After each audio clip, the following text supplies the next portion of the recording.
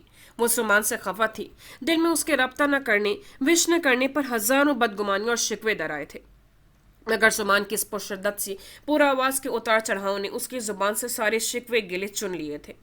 میری وحشتوں کو بڑھا دیا جدائیوں کے عذاب نے، میرے دل پر ہاتھ رکھو ذرا، میری دھڑکنوں کو قرار دو۔ کیسی خواہش تھی لہجے میں، کیسے جذبات بول رہے تھے۔ الفاظ کا انتخاب اور آواز کا اتار چڑھاؤ، تیز بہاؤ بالکل جذبات کی ہم آہنگ تھا۔ ایک ایک لفظ مکمل معنویت لیے ہوئے تھا۔ اسے کبھی شعر و شاعری سے شغف نہ رہا تھا، مگر اب سمان کی آواز میں یہ الفاظ سن کر اس کا دل گداز ہوا تھا۔ جذبوں کی لو بلند ہوئی تھی، سینے میں تلاطم برپا ہوا تھا۔ کیسی ہو؟ اسی مخصوص محبت و توجہ سے پوچھا جا رہا تھا۔ وہ تو ابھی تک آواز کے زیر و بم اور گمبھیرتا سے ہی نہیں نکل پائی تھی۔ اس سوال پر دل کا گداز ایک دم آنسو میں تحلیل ہوا تھا۔ آپ کو اس سے کیا؟ میں جیوں یا مروں؟ شکوہ لبوں پر در آیا تھا۔ زرش، کبھی کبھی الزام لگانے میں بھی تم حد کر جاتی ہو۔ شکوہ ادھر سے بھی لبوں پر آیا تھا۔ وہ لب بھینج گئی۔ کال کیوں کی تھی اور بات کیے بغیر کیوں بند کر دی تھی؟ میں نے کئی کالز کی اور تم نے ریسیو بھی نہ کی۔ دماغ خراب تھا میرا۔ وہ سمجھ نہیں پا رہی تھی کہ بات کو کس طرح سنبھالے۔ سمان ہنس دیا تھا۔ اس میں کوئی شک بھی نہیں، اگر دماغ خراب نہ ہوتا تو نہ اس وقت میں اتنی دور ہوں، ورنہ تم دماغ خراب ہونے کا اعتراف کرتی۔ سمان کا لہجہ خاصا خوشگوار تھا۔ وہ چند پل چپ رہی تھی اور پھر بتایا، میرا رزلٹ آ گیا ہے۔ پتہ ہے مجھے، میں نے فون کیا تھا، چچی جان نے بتایا تھا۔ فرسٹ پوزیشن مبارک ہو۔ اگر انسان نے محنت کی ہو تو اس کا اجر بھی ملتا ہے۔ بڑے سادہ سے انداز میں کہا گیا تھا۔ زرش کے اندر کا سارا جوش، ساری خوشی ایک دم مر گئی تھی۔